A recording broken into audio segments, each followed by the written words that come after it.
Welcome back to Let's Talk Premier League.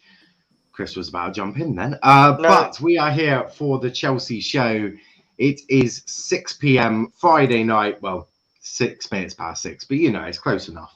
It's 6 p.m. for the Chelsea show. We're joined by Chris, Len, Andrew, and Alex. How are we all doing, guys?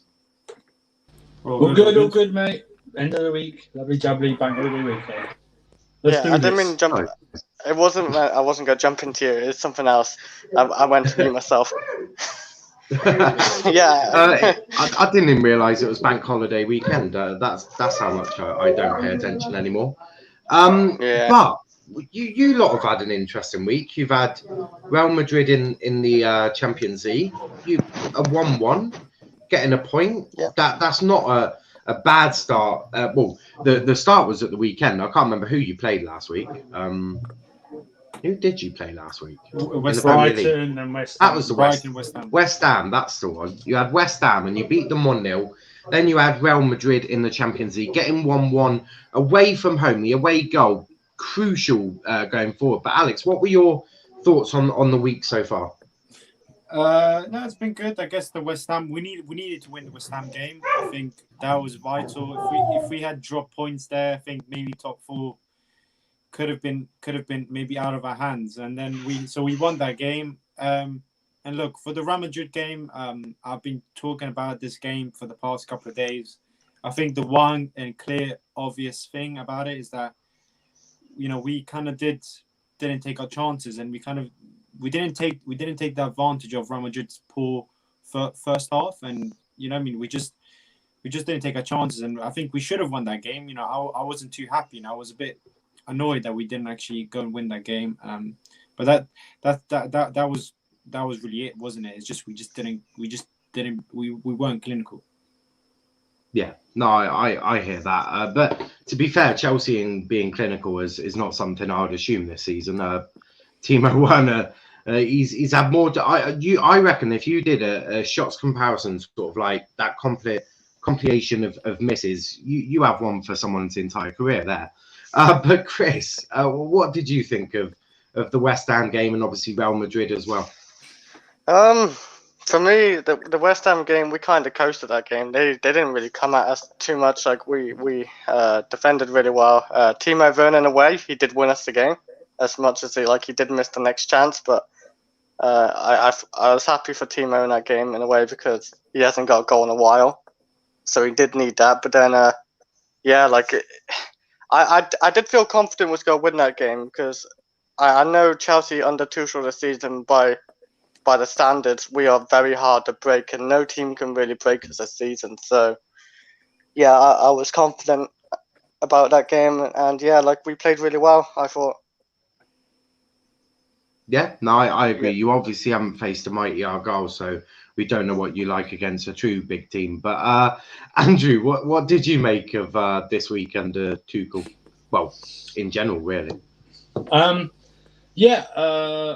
I was on the West Ham thing, so I'm not going to go over much about that. That was a very one-sided 1-0 victory, one of the easiest games this season we've had. Real Madrid, I was very excited about Real Madrid playing them. Was very surprised How's it Dan lined up against us, playing 3 at the back, starting off with. We terrorised them the first 20-25 minutes. Then we allowed them back into the game, and the second half was a bit of a non-event. Cancel each other out. We got an away goal, which is all good. That's what I wanted. We're still in the tie. We are slight favourites because we got the away goal. But like I said, I back us to this team defensively to get us through a game like that.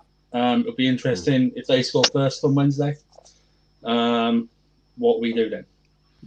I don't think we've seen us come back from during Tuchel's time back from a lead or in a big game or something like that. We've always taken the lead, so it'll be interesting to see how he reacts. Haven't seen that yet, but I mean, all forgetting we've got Fulham tomorrow. Fulham's a very big game, but obviously you'll probably talk about that later. So I'll leave that. So.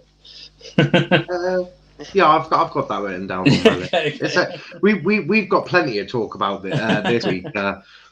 Finding Chelsea news is as easy as finding Chelsea panelists. So, to be fair, when I first started doing YouTube, we had obviously United, Arsenal, Liverpool. And now the Chelsea lot, they haven't just come here to take part; they've literally taken over. You'll see Chelsea panelists on almost any show. I know Andrew's been on most. But Slen, what have you made of the week that you've just had? Hi everyone. It's been a good week, as it has been since January. I think that feel-good factor that everyone was talking about last season is back. And when Chelsea score fast, we don't look like losing or drawing. And that game against Real Madrid, it was a good game. It's okay. It's fine that we have an away goal to take to Stamford Bridge, but I was not happy with the draw. I thought we dominated most of the game, and second half, both teams looked tired and they looked to settle for a 1-1, or maybe they cancelled each other on tactically. So I'm waiting to see what we can do tomorrow and next week at home against Real Madrid. But it's been a chilled week. I hear that. I mean, it's almost chilled every week with Chelsea. But the bit of news that's just come out recently is Tammy Abraham. Now, I think everyone is in agreement that Tammy Abraham and the Chelsea future is not something that's going to be happening. But there's talks that Tammy could be going for around 40 million, which in my eyes is absolutely mad. Like to manage to get 40 million for Bambi on Ice that would be the most impressive thing Marina's ever done at Chelsea. And she has done some remarkable things, but to manage to get 40 million for Tammy Abraham would be up there with one of the best things she's managed to do. But Alex, what are your thoughts of selling Tammy? Something you want to say? Look, I don't think he is. Look, I would want him to stay, but as more of a second striker. But I don't think he is ready yet, or I don't think he is the striker that we need at this moment to go and move forward and go and succeed and win trophies. I just don't think he just doesn't have it in him at the moment to step up and the consistency to do that. And if he doesn't want to fight for his place and wants to think that he wants to go and leave, and we get 40 million, you know what I mean? I'm gonna take that. You know what I mean? To be honest, in my opinion, I don't rate him so highly. I think the reason why maybe he's not getting played as much by Tuchel is maybe because comparing him to Werner, maybe Tammy Abraham, yes, he could score there and there, but the impact between the two players that has on the team, maybe Tammy Abraham doesn't bring that as much. Maybe that's why he's not playing him. But look, if it's 40 million and a team wants him, for sure, man. Like, look, yes, people say he's young, and look, you never know. Like, strikers hit their peak when they're 26, 27.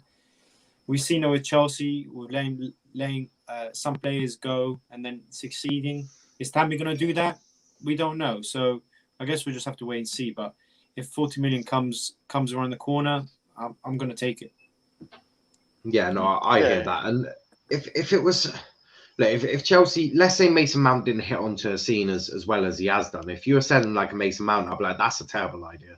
You are going to regret that. But I just don't see in Tammy Abraham, just his body, just looking at him, like he's a. I don't mean to sound rude when I say this, but he's a skinny rake.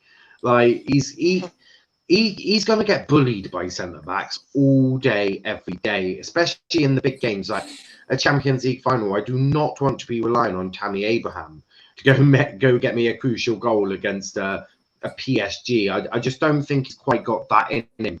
But Chris, what do you make of Tammy and leaving for 40 million, which I think is amazing? Yeah, like I definitely would take 40-50 million because we're not playing him end of the day. Like he's barely playing. He's trying to demand like 180 grand a week. Like he ain't getting out of Chelsea. He's not good to me. Yeah, he sadly he's not good enough for what Chelsea want. And for me, like even with like I don't want to bring his name into it, but Timo Werner will get the same treatment next season if he doesn't deliver either. Like Tammy's been here 18 months and he's not really delivered. And Chelsea is a harsh football club. Like you will get moved on. Managers, players will get moved on. So, yeah, I would definitely take it. He doesn't look like he's going to hit it, but I do like the player and I hope the best for him. Like, honestly, like I hope he even proves Chelsea wrong in a way. Like, look, I'm actually good. I can score a bunch of goals and everything, just needed the time. But we just don't. We're not patient, I would say, Chelsea. Chelsea ain't a patient club with like that type of stuff. So, yeah, I would definitely take it. Yeah, no, look, I hear that. I think he's going to be another Jesse Lingard, you know. Like, he's going to go to, like, a West Ham or a Villa. He's going to really smash it up. And everyone's going to be like, oh, look, Tammy's scoring lots of goals now.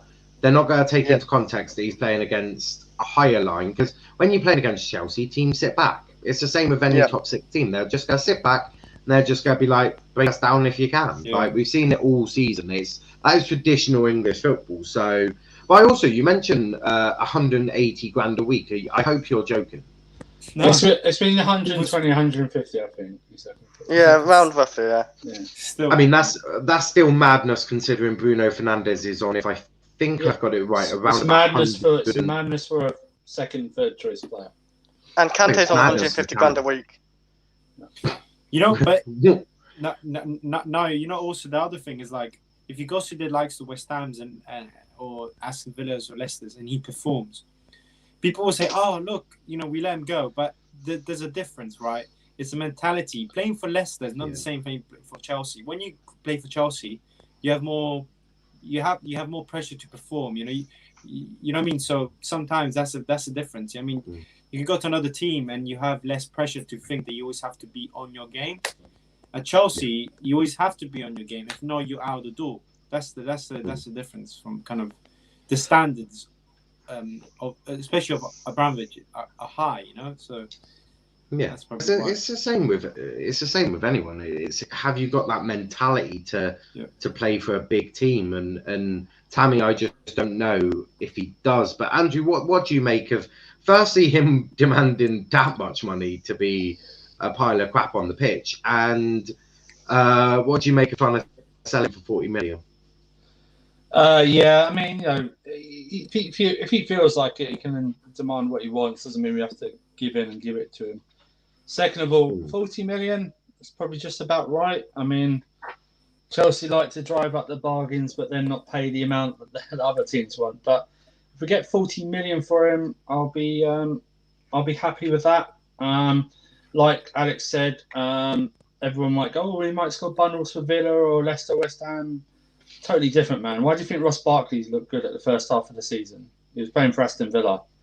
Different standards, you know what I mean?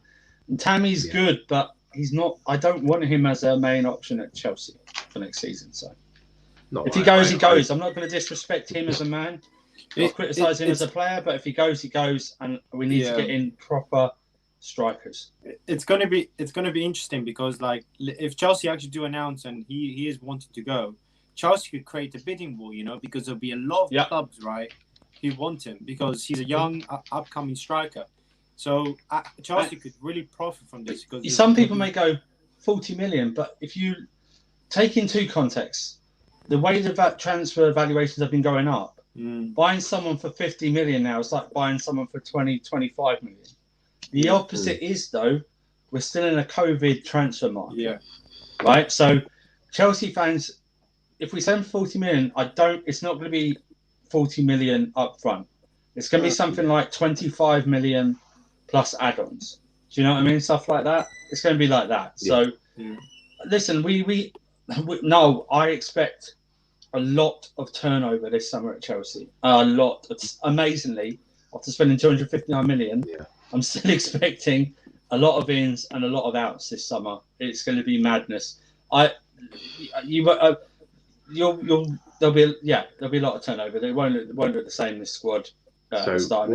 What you're saying is I do transfer news for every single story that's coming out. Basically this summer is now just. I might as well just do Chelsea shows every single day. Well, let me tell you this. There'll be more. I think there'll be more outgoings than incomings, but I still think there'll be a lot of incomings. So whether it's loans or something. But Andrew, there might not still be a lot of outgoings though, because look, and you brought it up. There is the COVID thing, and clubs might not be as willing. We'll probably do the loans to buy thing. Yeah, that's the new. Yeah, that's the new thing. You loan them and then you've got to buy them for a set price. Yeah, it's either you loan them out, then they with an obligation to buy or an option to buy by either club. That is the new thing that everyone's loving it. Even the top teams have done it, haven't they? So it is a madness there. But Slem, what do you make of news of sort of selling Tammy? I like Tammy, so I don't know how to feel about him wanting to go, but I think he was doing okay. He was performing until he started demanding something over 100,000, right? Yeah. So currently he is getting 82K. So I would understand why he felt like he wanted more, because he was leading the line last season and he did very well. And this season he has 21 appearances, 6 goals and 2 assists. Although he's not getting the chances, when he played that game against Southampton, I think it's the game that was it Southampton. There's a game that he came off at halftime in 2 consecutive games. He came off at halftime. He wasn't doing really anything.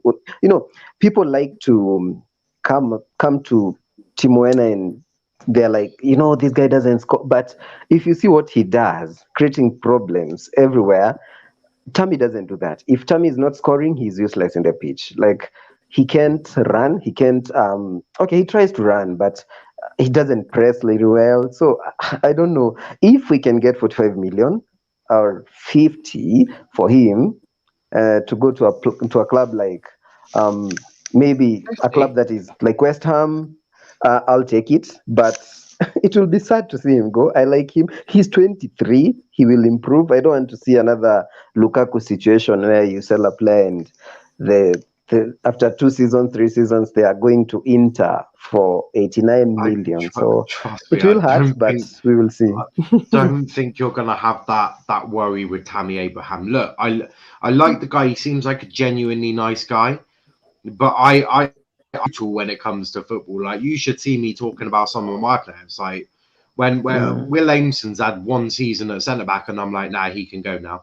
Like, I don't want to see him anymore. Like, I am probably the harshest critic of any footballer. Tammy Abraham is not going to go to Inter Milan for 89 million. He's not. He's gonna languish around mid-table in the Premier League. He's gonna have a good career, because people make out that he's mid-table Premier League. That's not a great career. That's a bloody good career. That all of us around here right now would only dream of playing mid-table football in the Premier League for the rest of our careers. Like, so mid-table is no shame. I would dream of playing in Championship, let alone Premier League. No, I'd be happy. I would be happy lacing my boots up in League 2. To be brutally honest with you, I don't think it's hard. Honestly, I know, because I play football and I know how hard it is. To, like, you have to be really good, like, just to make it into League 2 and 1. You have to be quite good to even make it into that, and then Oh, even the move on from conference, there. you know, even the conference. Yeah, league that's stuff. the conference. Yeah, I know the conference league as well. We're linked with them, and yeah, it's football. Football is just a hard working sport. Like it's so physical.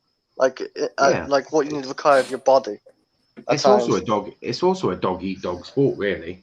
The Yep. best will go to the top, and if you're not one of them, then no one really cares apart from you and your agent and your family. Like that's Yeah. the brutality of football. Like It's like there's been Argyle players about 3 years ago, and I've forgotten their names already. I don't even know who they are because Do you remember? that's football sorry. for you. Yeah. Do you know Robson Carney? Yeah, like he was Yeah. actually unemployed for a bit. Like remember the Welsh Heroes? Like the Welsh Heroes basically got him a career, like a good one, in the Premier League and stuff. Like it did him wonders. So yeah, like he was just nothing until then. Yeah, and that's just sport for you. That's football. And you mentioned Werner. I don't think he's a striker. What do you think he is? He's an inside forward. I reckon your future will be Mason Mount will go into that double pivot. He'll end up as a box to box midfielder. I don't. I do. But let me give my reasons why. Because if you get a DM that's young, because I mean Kante is amazing, but he's not getting any younger. So if you get a younger DM who's very good, like an Ndidi type, then you have like a front four. Or Bissouma, either one. You have a front four. Let's say you get Lukaku back, right? So you have Lukaku, Havertz, Werner as a sort of front three that can be with Lukaku as the focus point. That means that Werner can then he's not all the pressure's on Werner, and he can drift in and drift wide and all of that. Mason Mount then can supplement that attack from deep. That makes Chelsea a very, very, very strong attacking team. And definitely. If any Chelsea officials are watching, I demand 200 grand a week. If you're willing to give Tammy Abraham 180. We move on to the Hall of Fame. Now, no Chelsea player was sort of inducted as the first one. But there is obviously the votes. I believe the Drogba, Terry, and Cole are in there, if I remember correctly. Yes, Lampard too. Is Petr Cech in there? He should be. No, he's not. I don't think he's Why it's is Lampard. Petr Cech not in there? It's Lampard, Terry, Ashley Cole, Drogba.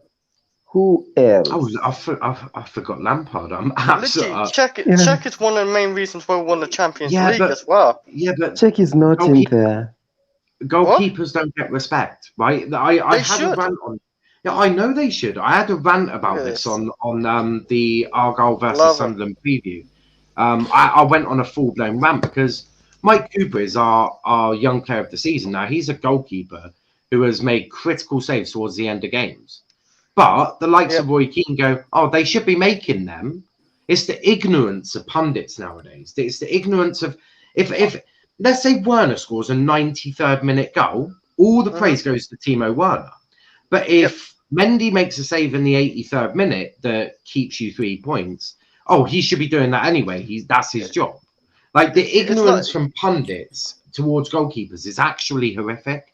Talk about goalkeepers. I've mentioned talk about goalkeepers. If you saw Petr Cech in the Champions League against Barcelona where 1-0, he was brilliant in that game. And then when he even got to the final, he was brilliant against Bayern Munich. And then Didier Drogba fouled, I forgot who he fouled, but he fouled a Bayern Munich player. And then Arjen Robben took the penalty. Petr Cech saved it. The penalty shootout, Petr Cech ain't known for his penalty saving, dived the right way every time and saved a few. Like I just have huge respect for keepers. Buffons, Casillas, Neuers, like all of them. Like even De Gea, Van der Sar, just a lot of them. They do great saves and they keep their teams into it. Like they don't get enough respect, and I do agree. The spotlight's on them as well if they make a mistake massively. Yeah. That's what I say about goalkeepers. I have huge respect for them. What did you want to jump in with, Alex? Yeah, no, I guess like, sometimes you look at keepers and people will say they have so many clean sheets, and because they have so many clean sheets, like for example, like Mendy, right? If you look at how many clean sheets he's had this year, if you weren't like didn't see him actually and just saw stats, you'd think he's world class because of how many clean sheets he has, and of how many saves he's made and shot conversion and save conversion. Sorry, so. Sometimes people with stats and goalkeeping, it's weird. It's like because also I think depending who's in front of the keeper makes a big difference. If you have two strong defenders, then the keeper sometimes gets even less of praise, because you're just saying, the keeper is not that like good. It's just because the defenders are so good that the keeper. But sometimes, however, they'll say Alisson and Edison, they are great keepers, right? But like, look, sometimes they can be still average if they have a poor defense in front of them, right? So it works both ways, it does work kind of both ways. But can I say, but was Petr Cech average when we had to be tested? No, but look, Petr Cech was making brilliant saves for years. I always remember the saves he makes. I hear what Alex is saying, though. The keepers, if they have lots of clean sheets, automatically, Alisson is a prime example. Oh, yeah, but he's got Van Dijk in front of him, right? But then you're not appreciating what Alisson's done when Van Dijk isn't able to be there. I mean, it's very similar. He makes great saves too. No, but like, for example, we see. Oh, what about De Gea with his defense? Yeah, like also, like Alisson for the last couple of games, he's made most of the season. He's made crucial mistakes that actually led to a goal. This season, yeah. So, and you think, oh, why has that happened? Like because he doesn't have Van Dijk. I mean, sometimes, yes. But like, anyways, but I totally understand this whole goalkeeper situation. I think keepers just don't get shown as much. I think they just, until they start making world-class saves, and actually people will think that they're actually good. If nothing happens in a game, they just think, oh, they're just there. They're not that important. It's just lazy. It's lazy punditry. It really frustrates me when I hear pundits going, oh yeah, but that's his job. Like Roy Keane. I normally like Roy Keane, but when he talks about goalkeepers, I really want him to stop. He's not a goalkeeper. He hasn't got a clue. They don't understand it. He hasn't got a clue. It's similar with my keeper at Argyle. He's absolutely brilliant. Just in front of him is a load of shit. You've got 3 shacks, and you're expecting him to be Superman. He's very good, but he's not quite Superman. Let me say about goalkeepers. To me, it's the hardest position. Like not like physical wise. But it's the hardest position to play in, like as a player. Like because if you make a mistake, because if you make a mistake, make mistakes. It's literally that, like a midfielder can make a poor pass, boom, mistakes. You know what I mean? Like all the players on the picture would make plenty of mistakes. Yeah, keeper, if he makes one mistake, you're losing the game. You know what I mean? So there's so much pressure on a keeper than any other position. Yeah. The spotlight is definitely on him. But Andrew, what do you make of Petr Cech not being in the Hall of Fame, which I think can only be described as a complete and utter shambles? I cannot have the greatest Premier League goalie in the Hall of Fame already. It doesn't make any sense. Man United fans can say what they want about Peter Schmeichel. He was a fantastic goalie. I'm not going to disrespect Peter Schmeichel whatsoever. But Petr Cech actually is the greatest Premier League goal scorer. He's got goalkeeper. Sorry, I say goal scorer. What the hell are you doing? He's got longevity, and he's even got the clean sheet record, even when he was playing for Arsenal. Do you know what I mean? Yep. So it's like, how can you not have him in? I mean, the man, I just don't understand it. Really, it must have been Man United fans. Or someone that didn't vote for him. I voted for Petr Cech. Petr Cech I voted over was the first Chelsea player. Is Petr Cech in? Sorry. No one think about. Sorry, no. I wanted to see if Petr Cech was in there, and if he was, I was going to vote. He was going to be my first vote. He's not even on the list. Yeah, I think it's only Peter Schmeichel. It's only Peter Schmeichel. Yeah. What a joke! What an absolute joke. So the nominees are. I'm just loading it up now. Yeah. Right. So obviously you got Henry and you got Shearer, who's already in there. Adams, David Beckham, Dennis Bergkamp, Sol Campbell, Eric Cantona, Andy Cole, Ashley Cole, Didier Drogba, Les Ferdinand, Rio Ferdinand, Bobby Fowler, Steven Gerrard, Roy Keane, Frank Lampard, Matthew Le Tissier, Michael Owen, Peter Schmeichel, Paul Scholes, John Terry, Robin Van Persie, Nemanja Vidic, Patrick Vieira, and Ian Wright. I'm sorry, but Petr Cech should be absolutely in there before Matthew Le Tissier. No, if they're only putting 2 or 3 players in each year or what they're going to do, then I'm sorry. For years, this has got to be dominated by Chelsea and Man United players before any other teams' players go in, because they're the ones who won the most. I'm not having a. I swear to God, if I see Matt Le Tissier, Les Ferdinand, Tony Adams, and this might shock people, or Steven Gerrard in there before any Man United and Chelsea players, and even some City players. But it's like, it's a joke, absolute joke. If Steven Gerrard goes in there, can you imagine if Steven Gerrard goes in again ahead of Scholes and Lampard?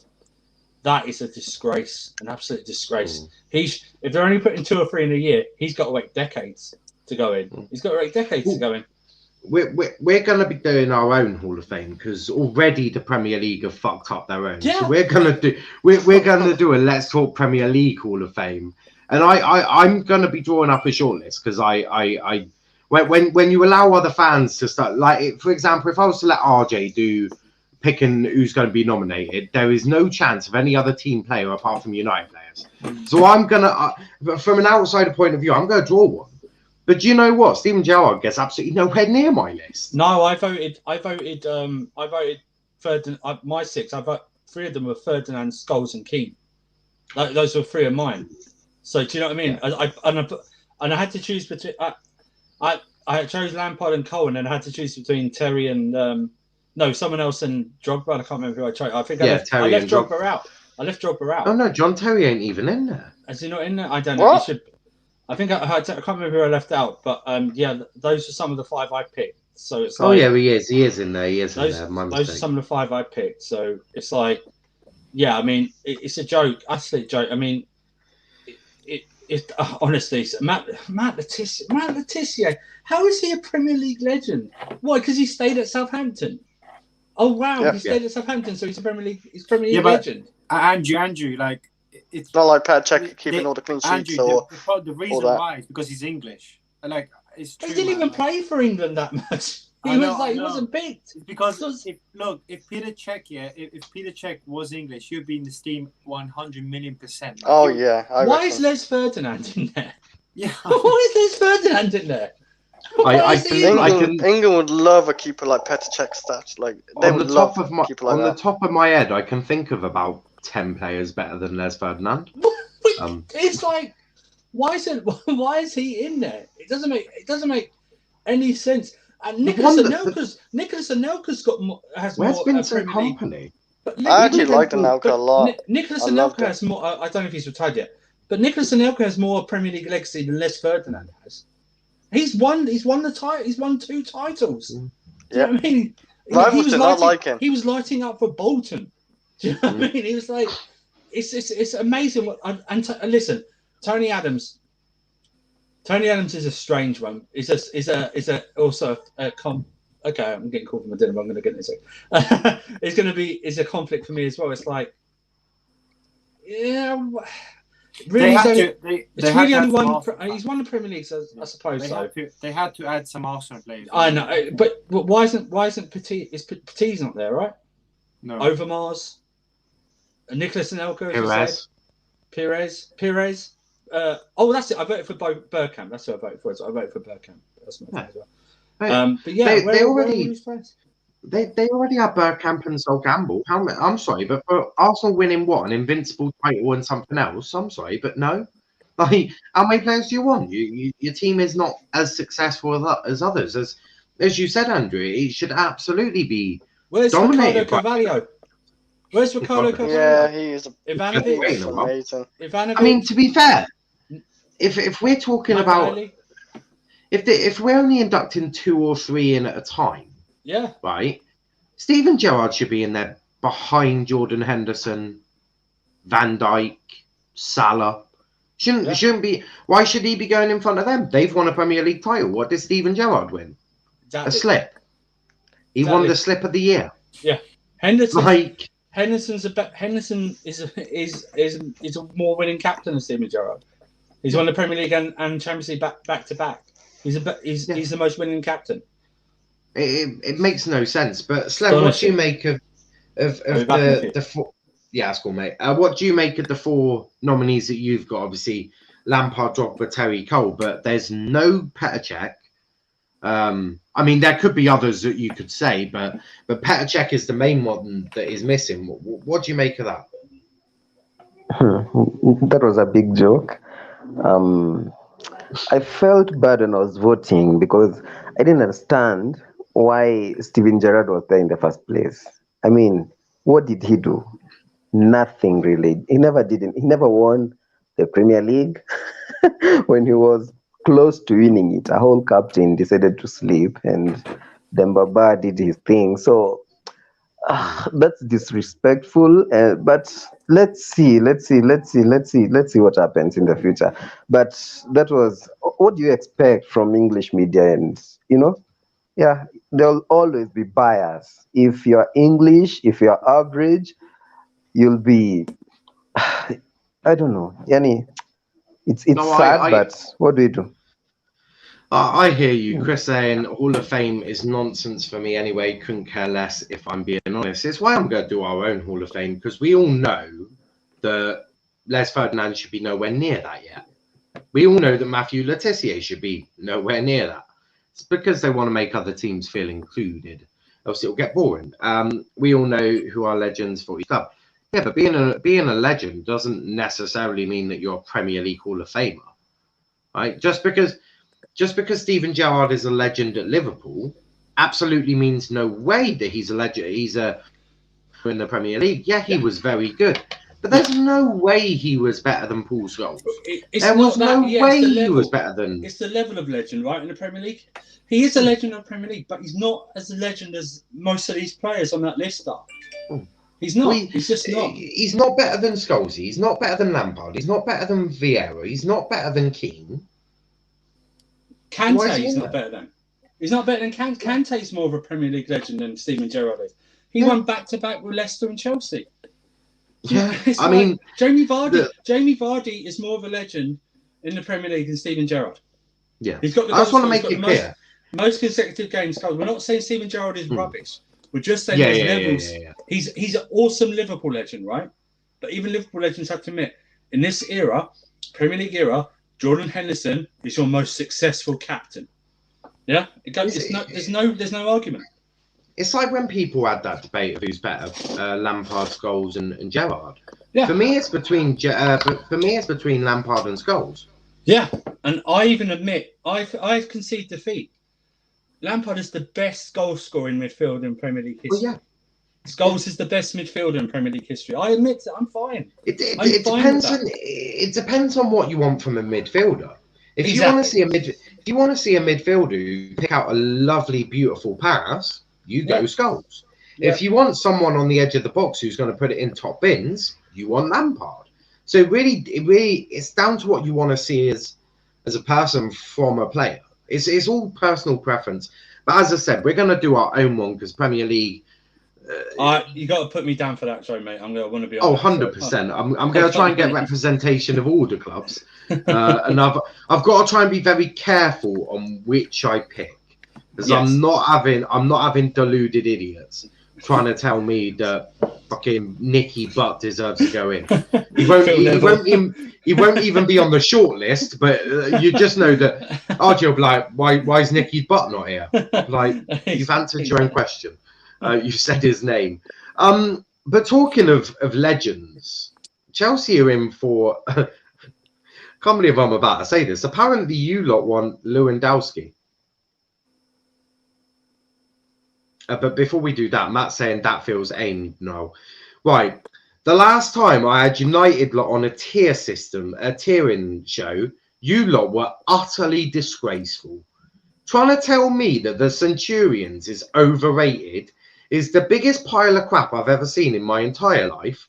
And I've watched Argyle play in League 2 with our youth academy whilst we were in administration with rather shit managers. It was disgraceful. Absolutely disgraceful. And Chris saying, can I just say can't judge the amount of Premier League titles you need to judge on pitch too, but I'm not saying Gerrard should be in there. Couldn't care less about this Hall of Fame. Look, I hear that, but titles is a part of what you need to do because that's showing you're doing it at the elite level, right? That when you're winning titles. But to be fair, it's one of them. Chris saying we know who are Premier League legends. In my opinion, make our own Hall of Fame. That's what we're going to be doing. Matt saying I had reasons. You had no reasons. There is not one credible reason you can give me why Centurions is overrated. None at all. Shut down for presenting new ideas. No, it's for. I don't even know what you're on about, Matt. But you'll see Matt on the United show later tonight, which I'm sure I'm gonna enjoy. Obviously, I have to be there to babysit, but that's United for you. But Alex, what do you make of getting Lewandowski? It would certainly sort out the goal issue at Chelsea. If you can get him for even a game, he will do us wonders. Like wow. Look, I would have one season. I think if we get 11, like, is it going to happen? Who knows? But I think with Thomas Tuchel, him getting the best out of these players now and what he's doing is brilliant. And these are not even his players. So imagine if you bring a striker of Lewandowski's quality to this. If we had Lewandowski now, I think we would win the Champions League. I think we would, because the way the football that we're playing, the standard of football that we're playing from the back all the way to the midfield is brilliant. We've actually outclassed teams, and we're actually showing that we actually are not the underdogs. We're showing that actually we're the team that team should be fearing. And if Lewandowski comes and we maybe Tuchel brings maybe another creative midfielder in the mix and maybe another defender. So if we had 2-3 players with Lewandowski, I think Chelsea have a really high chance of winning the title next year. I think I really do, because I just can see it happening, because just the way at the moment that the one thing that Tuchel's done so well is that one of the huge problems that we had at Chelsea was we were conceding a lot of goals, right, and we weren't scoring. He's actually resolved that problem. So now I'm not even scared. Like, I go into games and I just know that we're not going to concede a goal. So, oh my God, look, if you bring Lewandowski, man, geez. And the thing is, I think the Premier League will suit him a lot. I think he'll be a good fit for the Premier League, because he's fit. He's not like a quick guy. He's not one of those pace merchants. He's actually talented. He's actually a talented footballer who can actually, and the thing is with Lewandowski, he can score a goal from anywhere, right? He can long shot, header, bicycle kick, and he can create a chance out of nowhere. So look, if we get Lewandowski, man, look, I think we could win it, man. Trust me. A player like that will have a huge impact. As a new, it certainly makes it interesting. This, but look, if United go and get Sancho, Rice, Varane, right? Chelsea go get Lewandowski, and a couple of other players, right? I'm really excited for next season, because you could say that if United get all of that, they're contenders. If Chelsea go get Lewandowski, they're definitely contenders. Liverpool, in my eyes, I don't see them contending next year. Not a chance. A couple of comments before I go to Andrew and Glenn. Chris was saying that if you do a Hall of Fame idea, a certain channel might copy your idea. Yeah, ours will be better. That's a fact. I just we have better panelists. I make no shame in saying that. We definitely have better panelists. Chris saying Bayern Munich will need to replace Lewandowski at some point. Yeah, could see Haaland at Bayern to replace Lewandowski. Bayern Munich love raiding Dortmund players. Well, the whole of the Bundesliga is set up for Bayern Munich to succeed. Other teams. The problem is Bayern Munich will have to pay for one of them this time instead of getting him on a free transfer. So. There's also. Did you hear what Riola said? Apparently, if Dortmund don't let Haaland go this year, he's going to walk him straight to Munich. It's like, okay, so Riola's throwing some threats around. And But Viola normally makes good of his threats as well, doesn't he? So you know what, man? He goes around looking like he's just woken up and just gone to the shop to get a pizza. But he's one of the most powerful men in football. But so you know what I mean. So you didn't tell me. He is so powerful that he doesn't care what he looks like. Yeah, he doesn't care. Those people who just the ones who just go in central. I do that, but I don't have the financial money. You know what I mean? I'm just waiting for that. I've already started. I was just about to say you didn't see me walk into a shop to get a pack of fags and some bacon today. That's for sure. I woke up and I was like, I really want bacon, so I decided to go to a corner shop. Gotta love it. But Andrew, what do you make of getting Lewandowski? I mean, it's only Lewandowski, isn't it? So yeah, it's only one of the greatest strikers of all time. Yeah, there we go. He's 31. That's good. He doesn't really have injury, although this one he has had an injury, ironically. He's fast up here, so he has a bit of pace still, but he's fast up there. And his movement is second to none. You know what I mean? He's not just a people sometimes unfairly think he's just a goal scorer. He's got some techers, man. He's got some techers. He is an all-round player. If we can get him on a free transfer, I mean, Man United fans are going, and he hits form. Man United fans are banging on about Cavani. If Lewandowski comes here and starts smashing it in, Cavani's still good though. That's what I mean. As a neutral, I'm looking going Cavani, Lewandowski. Fuck yeah, there's some. With a combined transfer fee of 0.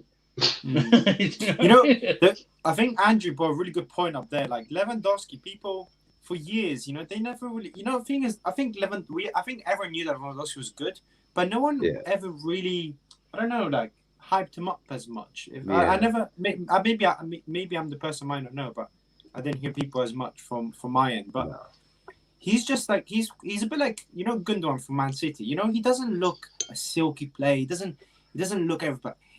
Up here, he is a clever guy.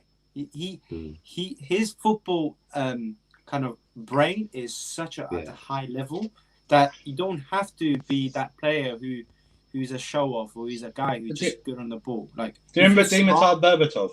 Yeah. Remember people the way he just used. He used to nickname him Hannibal Lecter because his heart rate never went above 80.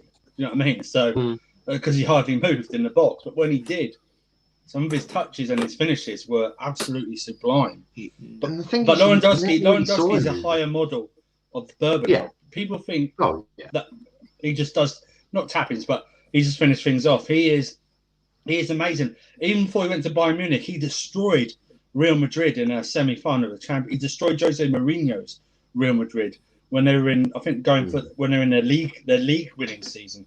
He absolutely maybe not, but. Anyway, he destroyed them when they had Ronaldo and everyone at their pomp. He absolutely, in the first league, scored 4 goals. He absolutely destroyed them. One of his goals, I don't know how he did it. It's like time stopped, touched down the ball, dragged back, and smashed it in with his right foot. One of the best individual performances in Champions League history. He will go down as one of the greatest of all time. Past 10 years, he's up. He might be the best in the past 10 years. All around, you've got Aguero, everything like that, but Lewandowski and Suarez, you've got Suarez as well. But he might go. For me, he's Lewandowski. He's got everything. Isn't it a joke that this guy hasn't won a Ballon d'Or? He should have won it, and they cancelled it. He should have won it last year, and they cancelled it. Why did they cancel it? Oh, COVID. No, it's because Messi and Ronaldo were having shit years. Okay, do you know what I mean? That's why you cancelled it. Don't give me all this bollocks. I just don't get it. It's it's incredible that he's not. It's mad. His track record is just incredible. Look, and if he does come, and the thing is with Lewandowski, people say, "Oh, he's played in the Bundesliga, right?" If he goes to another league and does it and wins it there, then he might even become one of the best strikers of all time because he's done. To me, he already is. He already is. Yes, but people will, I think, recognize that more. People will actually say, "Oh, actually, maybe this guy's actually the real deal." You haven't done it in the Premier League. You're not good enough. Stuff like that. It's ridiculous. I mean, there's been tons of players. Who come to the Premier League and then they perform well elsewhere. You know what I mean? It just happened. The thing is, just because they haven't done it in the Premier League, for me, that's the lazy way of looking at a player. But I don't pretend to go, I watch all of the Bundesliga, I watch all of the Liga, I watch all of Serie A. I don't watch them. Doesn't mean that if a player is good in one of them leagues, they're automatically a shit player. It just means that I haven't seen them up close, so I can't have an opinion. Yeah, if Messi somehow had come like 5 years ago to Premier League and done nothing, but then gone back to Barcelona, am I then going to say, yeah, well, he didn't do it in the Premier League. He's crap. No. Do you know what I mean? But the fans would. That would be hilarious, actually. Yeah, we couldn't do it on a rainy night in Burnley. Couldn't do it. Adjin saying Bayern don't like Viola. They'll like Haaland, though. No one does. For Chelsea, it's better to sign Edouard. Edouard over Lewandowski. I don't think so. Leave it to the Arsenal. Yeah, exactly. Arsenal could do with a player of his quality. Lewandowski is a Ballon d'Or winner in my eyes. Forgot those biased corrupt Muppets having Messi, Ronaldo photos in their rooms. It's okay. A UEFA corruption stream is definitely on its way. It's something I said during the whole Super League debacle that it is in the pipeline. I've got the thumbnail ready. It's gonna land very bloody soon. That's for sure. The way they keep acting. One quick one. Harry Kane, is he better than Lewandowski or is he nowhere near Lewandowski? I wouldn't say he's nowhere near, but he's not better than Lewandowski. I think he's the best. He's the best striker in the Premier League because he can also double-digit assists and goals. I mean, it's very rare. I think last striker to do that was Henry himself. Possibly. Fact check me, correct me. I don't care. That's my opinion. That's my answer. But yeah, I think Kane's sort of evolving himself into a different player. And you know what? You can credit Jose Mourinho for that. One of the things he has got right at Spurs is somehow making him a better all-round player. It's very difficult. I give it to Lewandowski. Kane for me will not be for me in any conversations about best striker if he doesn't protest and leave Spurs this summer. If he doesn't so I don't like this now, but if he doesn't like say to him, look, I've given you my best. Yeah, he's 28 now, right? He's given Spurs his best. They haven't built around him whatsoever. He needs to show ambition and demand to move. Harry Kane has the same amount of Premier League trophies than Oliver McBurney. Exactly. No. How many times? If you retire, how many times can you look at your trophy and go, "Yeah, I got highest goal scorer," and then you're looking at some players who are nowhere near. They're in their own position, the highest level. Well, the prime example of that is Alan Shearer. Alan Shearer. He's got one Premier League title. He's got one. Right? He gets to look at one winner's medal. Yeah. Whereas someone like Ryan Giggs he gets to look at like 13. The madness is absolutely unreal. But Alex, what do you make of Harry Kane? I think Harry Kane, he's 28. Lewandowski is a bit older than him. Man, I think Harry Kane and Lewandowski are very close, man. I think if Kane was in the Bundesliga playing for Bayern Munich, I think he would score just as many goals. I really think so because, Kane does this with around a team of crap players at Tottenham. Imagine if he just had world-class players around him. Jeez, man, this guy would be doing numbers. And a world-class manager that's not near the end of their career. He would be doing numbers, if he was at Bayern Munich instead of Lewandowski. God, jeez. Imagine Harry Kane right now. He's walking into training and seeing Ryan Mason as his manager. This is no disrespect to Ryan Mason. He's only 1 year younger than him. That's Harry Kane. That's Harry Kane, for fuck's sake. Yeah. He's walking into work and his boss is Ryan Mason. That's even. Look, Bruno Fernandes walks into work and he sees Ole Gunnar Solskjaer. Now, that's better. Ole isn't elite manager yet, but he's walking into Ryan Mason. The levels to this is absolutely insane. But, Slem, what do you reckon of Harry Kane? Do you want him at Chelsea? Harry Kane is a good striker, but he has that recurring ankle injury that keeps bringing him back. It keeps setting like that setback of what did I just say, of an ankle injury. Wow. So he's a good striker, and I don't think he is anywhere close to Lewandowski. Honestly, he's not. But I think if he was playing in Bundesliga, I mean, look at Timo Werner, look at all these Bundesliga players who are really good, and when they come to the Premier League, they're like, oh. A good example is Bastian Schweinsteiger. He was very good when he was at Bayern. When he came to Manchester, Yeah, but he was Hold up. 35 when he came. I was just about to say, he came to the Premier League where he was near retirement age. Yeah. but he was still playing at the top of he was playing well when he was Wait, that he last wasn't. season at Bundesliga. He But- wasn't. Slen, So- sorry, you know what I would say though? Like, I don't get this slander of like people saying Bundesliga players when it comes to the Premier they're bad. Like Gundogan has been bad, has he? Like De Bruyne has been bad. He was in the Bundesliga. There's a lot of players that come from the Bundesliga and succeeded in the Premier League. It's just like there's a lot. I can name another couple. Like there is actually a lot of players. Like even you could even say Dzeko actually came from the Bundesliga and he wasn't bad for Man City. You know what I mean? Yeah. Before. So I think someone like Gundogan, that one you can give praise to Pep, Yeah. and any player that plays under Pep, you can see they improve. So I think that's Pep's work. But you had asked earlier if I would like to sell Lewandowski at Chelsea. Yes, if you're getting him for free, yes. If we can keep Tammy, have Lewandowski, and have Timo Werner, since I don't think Haaland is leaving Borussia Dortmund, I can have him, and Tammy can learn a lot from Lewandowski. Like Tammy is not the fastest player, He is faster than Lewandowski, but I think he can learn a lot about movements and where to stand, he can learn a lot from Lewandowski, but I don't know. Man, I don't know. Right. You mentioned some things in there that is No. it's hurt my no. head. Wait, Andrew, no, you want to say Tammy can't learn anything from Lewandowski? No. I don't want him. Let me go through some of the basics, right?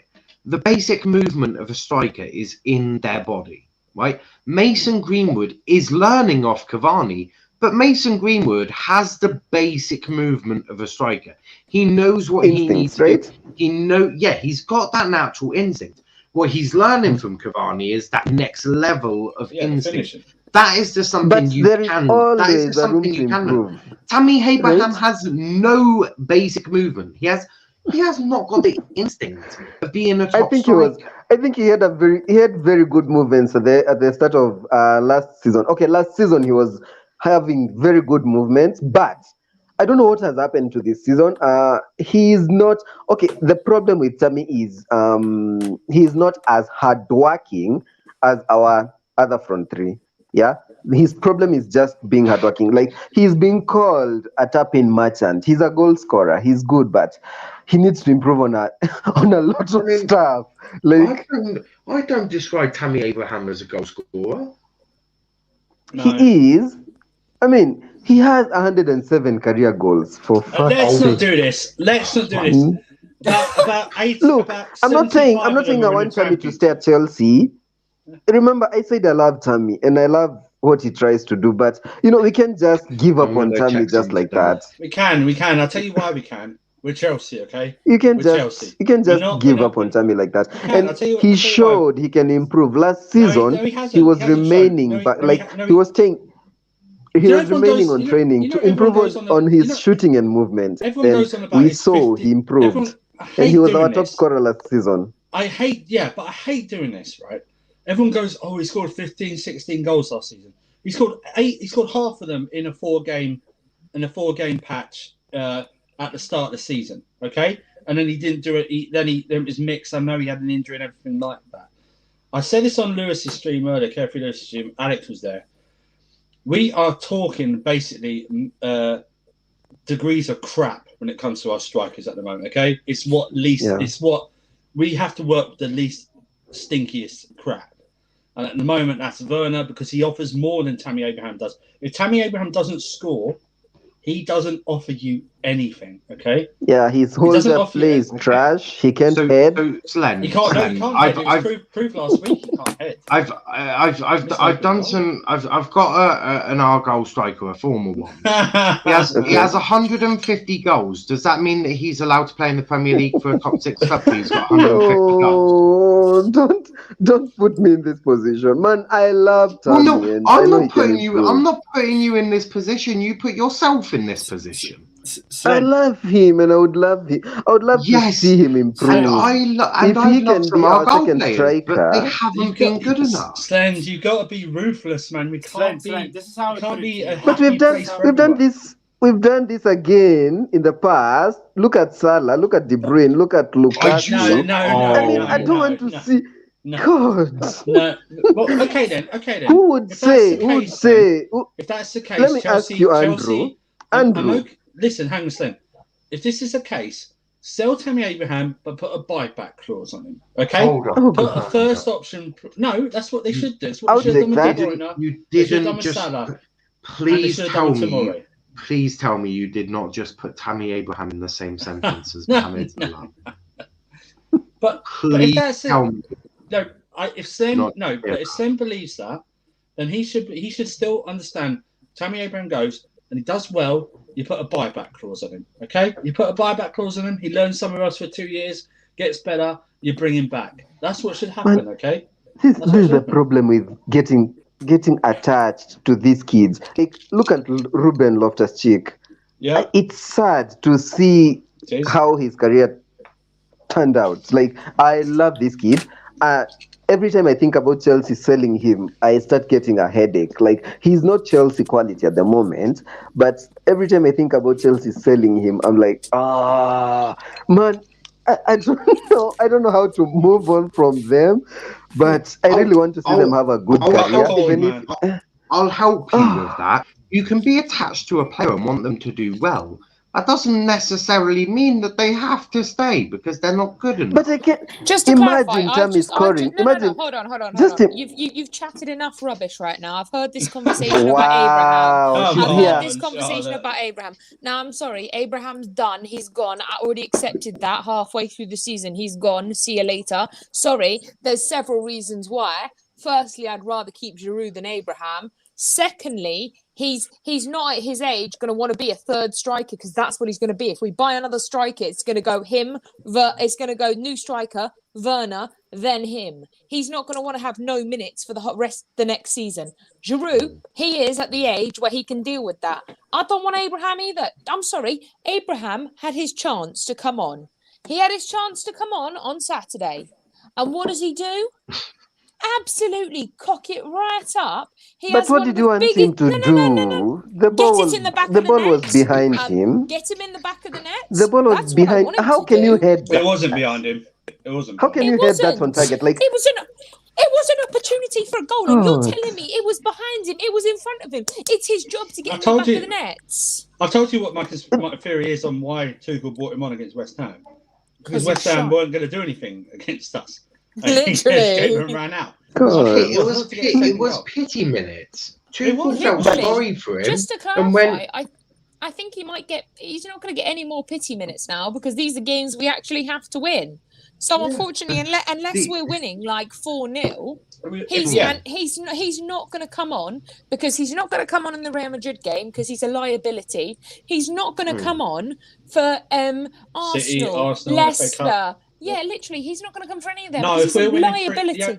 The only way he comes on if we're winning 2-0 and it's 82 minutes tomorrow. Yeah, literally. He might come on. He might come on. I think he'll start. Actually, he won't start. I think he'll start. And Andrew, can we make it 3-0? Just 3-0, I don't need. He's not starting. Havertz and Ziyech. He's genuinely not I think starting. he'll start. You're delusional. Are you actually serious? No, we have a Real Madrid game on Tuesday. Is it on Tuesday or Wednesday? We have a Real Madrid game, so I think people will be rested tomorrow. You can play Cho, Havertz, and Ziyech. Giroud is the same as Tammy. Like he doesn't. offer I'm a lot. sorry. Like, yes, he's a goal hold scorer. on, hold on. He's a goal scorer, but his movement, like, you always know what we will do. We'll hook the ball. Right. He'll Right. cheat, Have you of which he actually doesn't just do. used your... Of No. Hold on. Have you no, hold on. Excellent. No. You've spoken enough. No, you've spoken enough right now. Hold on. How are you even debating Giroud? Giroud is one of our most underrated strikers, and you're coming at me, oh, he doesn't do his job. Do you not remember that bicycle kick against the world's best goalkeeper, Oblak? Or did you forget that? Because let me tell you, I rememred that because it was an epic goal. And let me tell you, in the Europa remember League, that hat-trick against Wolves for Tammy. Actually, hon, I'm not done here yet. I'm actually not done. So you can stop for a sec. First, I'm going to finish what I'm going to say. I've listened to you speak enough. I just want to clarify something. Giroud has done more in big games than Tammy had. Tammy had an opportunity and he messed it up. Giroud had an opportunity in the Atletico Madrid game and he didn't mess it up. Because there's a big difference between Giroud and Abraham, and the fact that you're trying to compare them is an absolute joke. Like, you can't compare them. Like, are you actually taking the piss? And there's a reason why I have my whistles right on my desk with me. But Alex, what do you make of everything that Slen just said? Where most of what he was saying, I have my head in my hands, and I can. I like it. I like Slen. I like it. I like what he's saying. Slen, we wouldn't be. The thing is, though, the one thing that is making me funny, what Andrew said this before, like 10 minutes ago, is that we're arguing over 3 average strikers. We're arguing over who's better when they're both all being quite average, maybe even bad, like if I use the word bad, this season. And it's just don't use harsh language. That's a yellow card, okay? Don't use bad. That's a bad word. If we had a striker like good enough and a good striker, you wouldn't even be rating Tammy. The only reason why you're rating Tammy is because our standards. I like him. Our standards. That's the only reason, right? Yeah, no, his if we had a striker who was scoring goals, right, we wouldn't be thinking of Tammy Abraham because we wouldn't. You would just think, oh, because he's not working. Let me try and say, oh, Tammy Abraham is good enough. I understand. Look, I would keep Tammy, right, but not as a main striker. He's just not in, man. Look. This is how I put it. Chelsea is not the type of club to wait for Tammy Abraham to hit 27 and then maybe hit him, right? He's 23. Like, he's not gonna. At the moment, he hasn't cut it for Chelsea, and Chelsea is not the type of club to wait. Look, is he gonna be good? Who knows? Who knows if he's gonna succeed? We don't know. I can't predict the future, but what we know now is at the moment he's not it. We can't afford it. We can't afford to wait. Just to clarify something. Also, if we hadn't have a ban, would we even know about Tammy Abraham? Like, would we actually have him in our team? This is my point. This is my point. The only reason he is in our team is because we had a ban.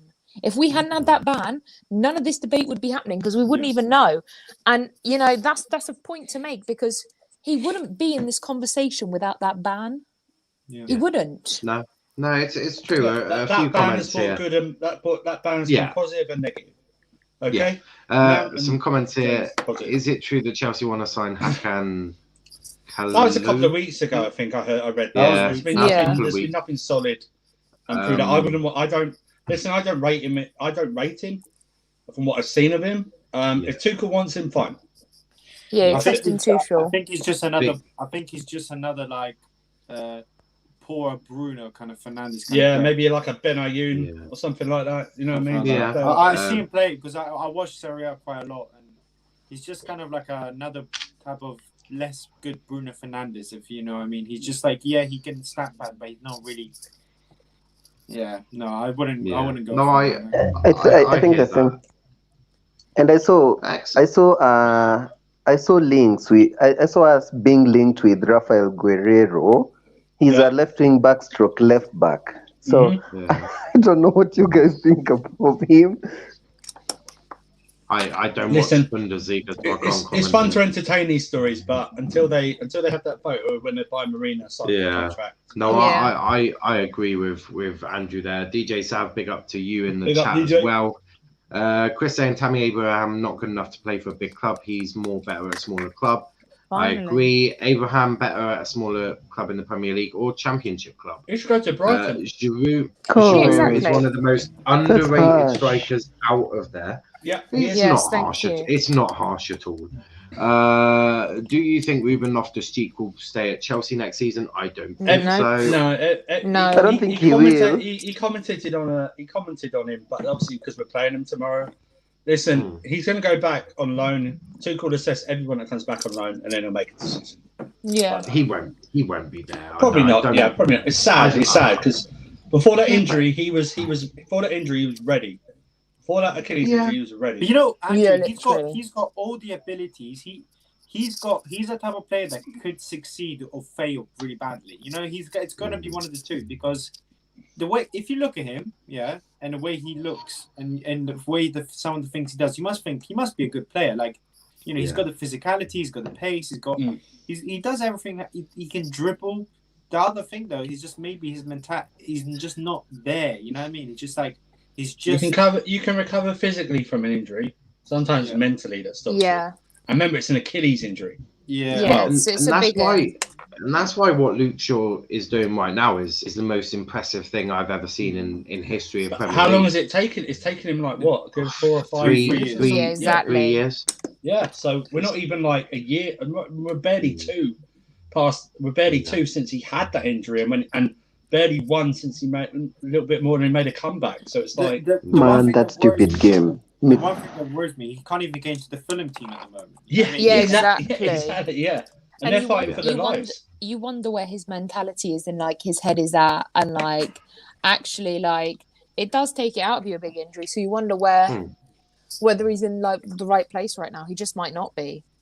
Yeah, He needs to get back into that. Look at what Luke Shaw's gone through. He's had to play with Jose Mourinho's mind, apparently, according to Jose. But you think of what Luke has gone through and what he's doing now to be, and I don't even think this is outrageous to say he's the best left back in the world right now, because I honestly couldn't think of anyone better. He's literally had a redemption season like no other. So good. And if I ever hear of a Chelsea fan trying to put Chilwell in the same sentence as Luke Shaw, we're gonna have another. But Chilwell has improved. I'm not saying that Chilwell hasn't improved, but he's not. If Chilwell keeps progressing the way I hope he does, this time next year, there's an odds on those two are the top two English left backs without doubt. Of course, but he's just not there yet. He's not there yet. No, exactly. I'm not disrespecting. Oh no, I never thought you were. Don't worry, I never thought you were. What I'm saying is that it's okay. You just know people watching. Exactly. Football Twitter that will get clicked on football Twitter, and I'll get abused for being an Argyle fan. Listen. Niall's not criticising Chilwell. He's not. He's actually just pointing out the fact that Shaw has been the best left back this season. Chelsea fans, you'll have to admit, any Chelsea fans here. Chilwell was okay, but since Tuchel's come in defensively, which was always suspect about Chilwell, even before we signed him, he has improved. Yeah. And another year under Tuchel, we might be talking about him being up there as one of the best left backs in Europe. Yeah. You know, so no, I totally agree. No, I get that. The last bit that I want to talk about before we obviously do the quiz is obviously Fulham. You've got Fulham obviously Saturday. I think it's 5:30 or 4:30 kickoff. I know I'm doing a match reaction at some point during that. I've got lots going on tomorrow. I've got Formula One qualifying. I've got Charles will be there as well. I'm excited for that one. It's a lovely track. It's very up and down, which is absolutely brilliant. But we've also got match reaction of Chelsea. Argyle are playing Sunderland, which I'm looking forward to as well. So a busy day tomorrow. But you've got Fulham. Are you confident you can get 3 points? Who wants to go first? Alex, I don't know. I'll be quick. Look, any game in the Premier League is tough, and you know Fulham are fighting for their lives, so I think it's gonna be a tough game, man. Like I think we all have enough to get the win, but a lot of people are underestimating Fulham, and I'm not liking it because Fulham still play good football. The reason this year, and the defense is not that bad. The reason the problem this year is just they haven't like Newcastle, taking those chances or taking those key moments in games to actually win games. You know, they're not a bad team, you know, the way they play and stuff. So I wouldn't underestimate Fulham. You know, we need to be on our game tomorrow. If not, I think we won't get the result that we need. Yeah, no, I hear that. Stem, what about you? Are you confident of getting 3 points? I mean, Tammy Abraham's going to start and get a hat-trick, I think, according to you. Of course. So I'm very confident. Tomorrow we might. Tomorrow we will get 3 points. Tammy is scoring a goal. He's starting. Yeah, and I will love shall please.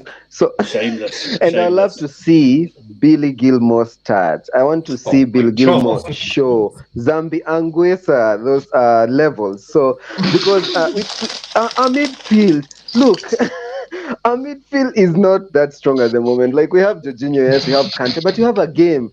I think Tuchel will be looking at Real Madrid's game with one eye when he's making his he's choosing his formation tomorrow. To remain in the top 4 race. What? I can't. I actually can't. But, Fulham are on 19th place. He doesn't have a bad point, you know. I think Jorginho needs a rest because he looked leg against Real Madrid. I think he's going to have to. I don't think he's going to play Mount again in that position. So I think. And Billy Gilmore is class. That kid is class. I don't want him to play, but I think he's going to because he's got no other option, man. Like he needs to rest. He has to. I'm not complaining about the Billy Gilmore. I'll happily take that against Fulham. However, I think he'll have to come on for at least 20 minutes, Jorginho, towards the end. Like Alex said, it's not going to be an easy game. I don't underestimate any team at the minute because everybody is fighting for something. And it's getting to that point where we've got 4 games left and you never know what you're going to get from any team. And we always have to be prepared for everything. But the only way I see us winning is if Werner and Abraham don't start. That's basically how we're going to win. Werner doesn't need to be in our lineup, and neither does Abraham. I would quite like to see Ziyech start. I think Pulisic needs a rest because he has been getting tackled quite a lot recently. I would maybe bring him on for 20 minutes at the end, but give him that or don't even bring him on at all. But he needs some sort of rest because he has been tackled left, right, and centre. I think Jorginho definitely needs a rest. Obviously, Rudiger's not there tomorrow either. So you're going to be left with Christensen, Silva, and Aspie and Zuma. Oh God, Zuma! I don't think Aspie plays tomorrow. Which means Zuma plays. Yeah, and I think God help us all. I want to see Callum start. If Rudiger wasn't injured, I think Silva would be rested. But I don't think he can rest him now. Yeah. I think Alonso comes in for Chilwell. I don't think he can rest. I don't think he can rest Jorginho Kante. He just can't because he can't. Kovacic isn't cleared, and you can't put Billy Gilmore in. We need to win this match. This is not, you know what I mean? We haven't got. Unfortunately, we haven't left ourselves enough gap that we. Would you guys play Callum Hudson-Odoi or Reece James? I think you could. He's going to play Reece James. He could do either, but I think Havertz and Ziyech will definitely start tomorrow. Yeah, and it's whether Werner and Pulisic starts with them. So Andrew. Also, go on, Solon. Andrew, you remember Billy really dominated that Liverpool match. He dominated Everton match. He had a bad game against this other team. I can't remember quite well. I really want to see him start tomorrow. I understand, sir. I really do. I understand. However, we have not left ourselves with a gap in the top 4 race to be comfortable with putting Billy Gilmore in a home game against Fulham. But we have to win. We have to win that because I see Leicester winning tonight against Southampton. Yeah. And maybe Liverpool will drop points and maybe West Ham will drop points. But we're only 3 points ahead. And we're not 6 points ahead, we're 3 points ahead. Yeah, we have that. We have Real Madrid coming up and then a double header against City and Arsenal and then the FA Cup final. Do you know what I mean? It's we don't have the resources. We can't afford to drop any points in the Premier League now. No. We actually don't, because we've left. Because when there are games when all the teams above us have dropped points, we've also dropped points. We haven't kept up and we've missed opportunities. And this is why we're in this situation where the next 4 games we actually have to win. Liverpool dropping points, Leicester dropping points, Man U dropping points, Man City dropping points, and we're still dropping points. We need That's to a take problem. advantage of these games, because Thank you. That's what I mean. We need to take advantage of them, and we haven't. We did last week. We beat West Ham, and it was good. But we haven't taken the chances that we've had, because Liverpool are going to play Man United this weekend, and they could drop points, and this will be the perfect chance, because after Man U, Liverpool don't have. Look. No matter what people think, Liverpool still have a good chance of getting top 4, because their games. If you look at their games, the last 4 games, they're winnable games. They're not hard games for Liverpool. I mean, like I said, we have a Real Madrid second leg. We have a double header against Man City, Arsenal. Oh, God. And we have, and it sounds like I'm moaning. I'm not. I'm pleased, but we have an FA Cup final before the season ends. It's crazy. We don't have it at the end of the season. We have it before the season ends. Before we played Leicester again in the league, and Villa at home. So it's like, and that's our fault. That is our fault. We haven't left enough. We haven't left enough gap where we're comfortable. We can go. Do you know what? I'm fine with draw. If we draw against Fulham, we can take it. We're 8 points ahead of whoever's in 4th, or something like that. There's not that ability to drop points, and West Ham have got Burnley on Monday night, so you'd assume West Ham probably do get 3 points there. So no, you shouldn't really be. It's like this weird obsession United fans got with Diallo. Well, let's chuck Diallo in some of the biggest games that you have in your season. It'll be fine. It'll be fine. It'll be wonderful. He got a goal against Milan. Obviously, he's better than Ronaldo. Clearly, it's completely nonsensical for me, Chris. I think Chelsea will beat Fulham. Won't be a pushover. Fulham still battling for survival. Time almost up for them, but expect Chelsea to get a job done. They will only care about the win, not the scoreline. Exactly. You're bang on, Chris. You're bang on. Go for it. It's all about the score. It's all about the win. It's all about winning and no injuries tomorrow. That's all it is. It's all about winning and no injuries. I don't care how we play. Give me the stinkiest game and 1-0 win, 3 points. Thank you very much. Facts. Fulham have to go for because I don't see Fulham trying to go for a draw, because I think a draw is not. They can't afford, and goal difference won't matter. It won't matter. Just so win 4-3. You know what I mean? Think Fulham are going to come out. I don't think Fulham are going to sit back. They have to. So. They have. Yeah, they don't have a choice. They're in a position where they have to. Yeah. Because what was it? It was it? Yeah, because Brighton and Burnley was looking, and they're in competition as well. Like everyone in the bottom is in competition, even though you've got like 4 games left.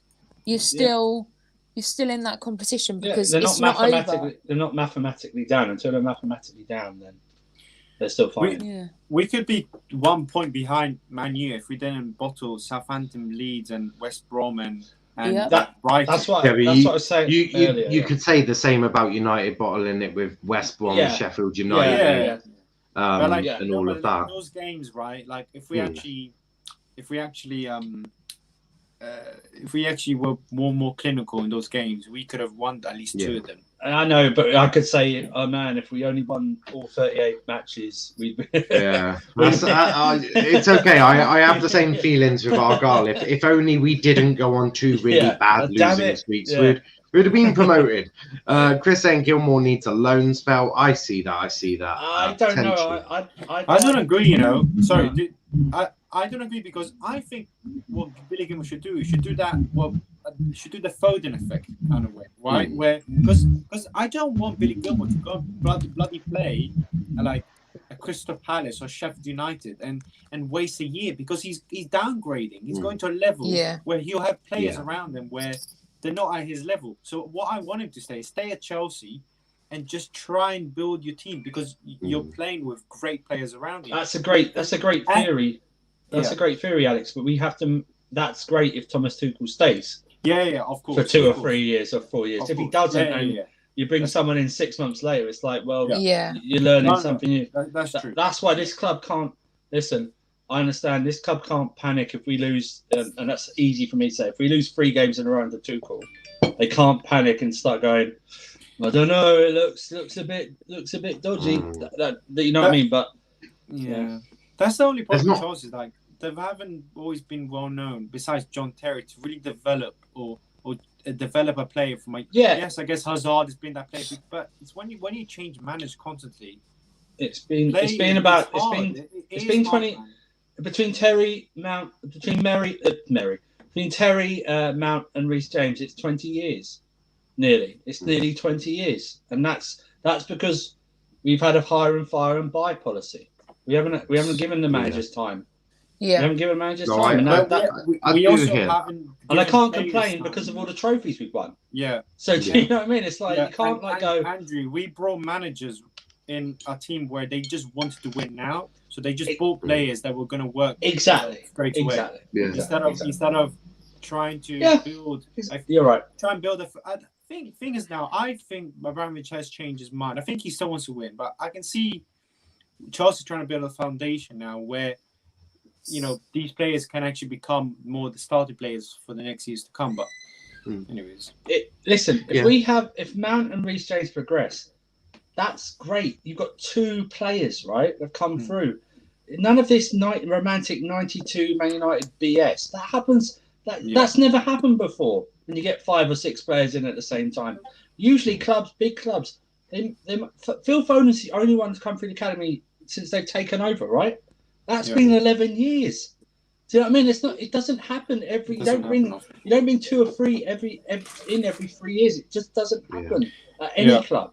Doesn't happen. And it annoys me, man. Like just because Man U had that great time doesn't mean that Chelsea have to be that. Like, sometimes people have obsession with. Yes, I understand young players exciting. Oh, young players, yes, one of our own. But they have to sometimes get away from that and actually look at what the main problems are, or look at what the actual things should be fixed, you know, and actually looking at the club itself and what's the best for Chelsea, not what's best for a young player, you know. You have to be harsh sometimes. You do. Yeah. No, I hear that. Couple of comments. Chelsea win. Chelsea win. Liverpool don't. Chelsea hopes for top 4. Completely over. That's my honest opinion as a Liverpool fan. We'll check out the Liverpool show at 8 p.m. I'm joined by Tom and Thiago's father. I'm excited for theirs. We'll see if there's another meltdown. Chris saying, big up. I'm still out, but Chelsea are beating Fulham. Got to beat them. I would beg on my knees for a long-term manager. Hour and a half. Yes, this has been a decent one. Alex, we need to do more co-op there. That's for FIFA. That's fine. Excellent. I wouldn't even have a clue. Not go to the co-op, Niall. Not go to the co-op. I was just about to say. I mean, I tend to shop at. I shop at Aldi. It saves the pennies. But we've come to Andrew's favourite time of the show. It is the quiz. For anyone that is new to, obviously, Alex hasn't done it before. I can't remember if Charles was here for the quiz, or you might have had to dip earlier. I can't remember. I am literally gonna have to. I am gonna have to dip in about 15 minutes. Oh, it's okay. We'll be done by then. I've got. Oh, it's okay. I've got the Liverpool boys at 8 p.m. So I need to be prepared for that one. But he's have his dinner. Well, that will probably happen now after the Liverpool one. It's all good. It's all good. But basically, you get a point for. So you've got to name me the score, the competition, and the year. Now I've thrown in a few booby traps now because not all the sleeve badges match the competition they were playing in. So you have to really think about what you're doing. You have to be quite. You have to really see the detail, especially considering some of them are the older ones as well. So there's a few older pictures in this as well.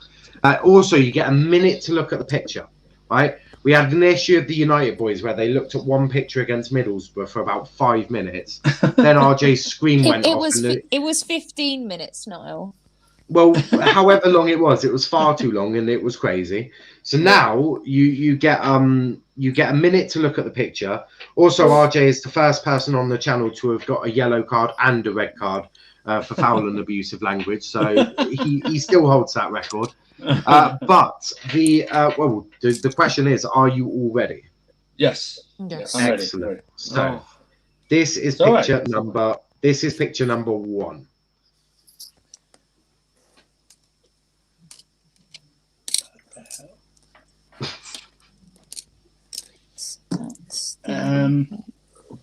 That's crap. Is that wait? Jorginho against it's Frankfurt, so that's the team Frankfurt. Yeah. So it's Europa League. Europa Europa. League. It's 1-1 2019 Europa League. Yeah. Right. Thank you, Alex. You bailed me out on that one. So I had no idea who that was. Okay, guys, I'm gonna be good with badges, right? Good. I can't remember scores. 2019 Europa League 1. Right. Yeah. So picture number 2 is this one. Oh my god. Okay, guys. That's Newcastle, and that's the 2012 kit. Looks like. No, that's not. Was it not? That's Solario in goal. So that is. Yeah. Is it? No, that's either the. That's either 2006, 7 or 7, 8. Yeah. It is. Wait, hang on. I think it's who is that? Is that Obafemi Martins? I think it is. Shit. That looks like Torres in the back. No, it's not. It's a Bridge. Bridge. Oh yeah, it is. They look similar though. I'm gonna say Premier League 2007. I have no idea what the scoreline is. I'm gonna say 2-1 Newcastle. Okay. So picture number 3 is this one. Watford. Do you know what? I think this is in the FA Cup. Yeah. And I think it's 2000. It's FA Cup 2015. Yeah. And I think we drew. Did we draw in this one? Did we win it? I don't know the scoreline. Did we do a replay? No. Did we do? Is this FA Cup? We went out to Bradford, didn't we? But was that the third round? I don't recognise that kit and those players, and I think that's Loic Remy. Yeah, that's Watford. Yeah, no, but I don't think Watford had those players. I don't think Watford was playing a Prem when Loic Remy was there. So I think no. It's definitely it's FA Cup. Yeah. Yeah, you're right because they went up that year, but so it's FA Cup 2015. Did we do a replay with these guys? I'm going to say 2-0 Chelsea. Okay. We're not going to get. Can I tell you right now? We're not going to get full points. I'm so bad at We're not going to get full points. I know that. Wait. Do you get a point for also just for guessing each part of it, or it's just a question? Yeah. So the maximum points you can get is 15. So you get a point for everything you get right. If you get something wrong, that's just 1 point off. Yeah, okay. But picture number 4 is this one. So I know what that is. That is 2003 Champions League 4-0. Oh, it's group stage. Lazio. Away. Yeah, it's in Italy. Yeah. Who is that playing in Chelsea? What year did Adrian Mutu. What year did you say again? 2003 Champions League 3-0 against Lazio. So 4-0 last picture. Oh, come on! I'm going to leave this, guys. If you don't know this, please just say it. Please. Yeah, Hazard, Arsenal, Europa League final result for 1. Yeah. 2019. Yeah, 2019. Yeah. Sorry. Yeah. That's beautiful. Sorry. That's a beautiful moment. I'm just going to leave that picture up there. Hopefully, some Arsenal fans. Can you ring up Gunnar Sauls and just ask him to come on so we can look at this picture? Gunnar Express, where are you? Come on. What did you say for the Lazio one? Lazio 2003 Champions League 4-0. Yeah. Right.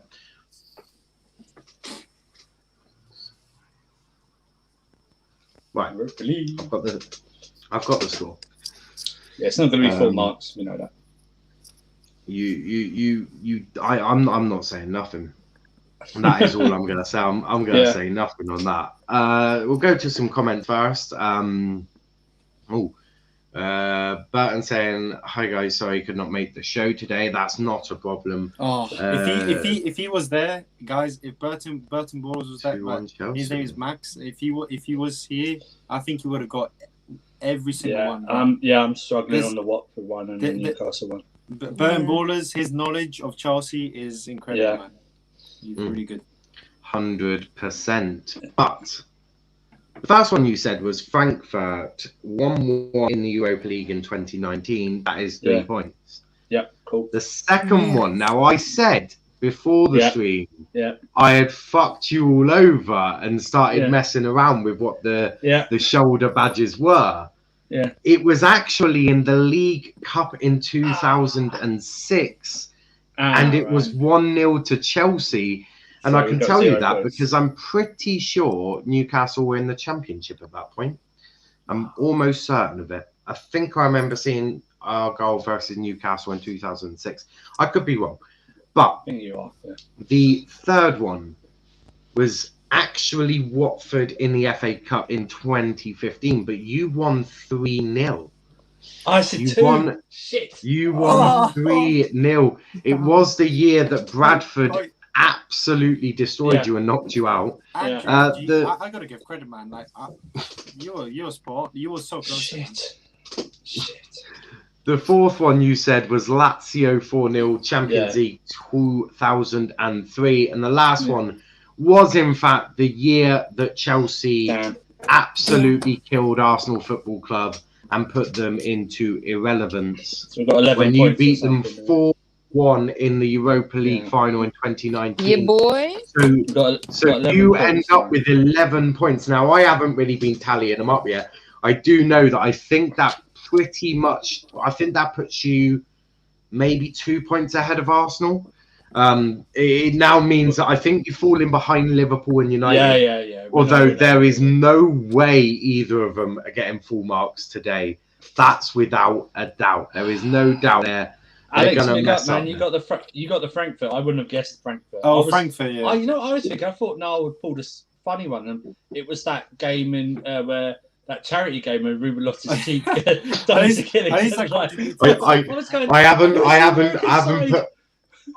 haven't put a friendly in there just yet. But I am tempted. Who's the American side?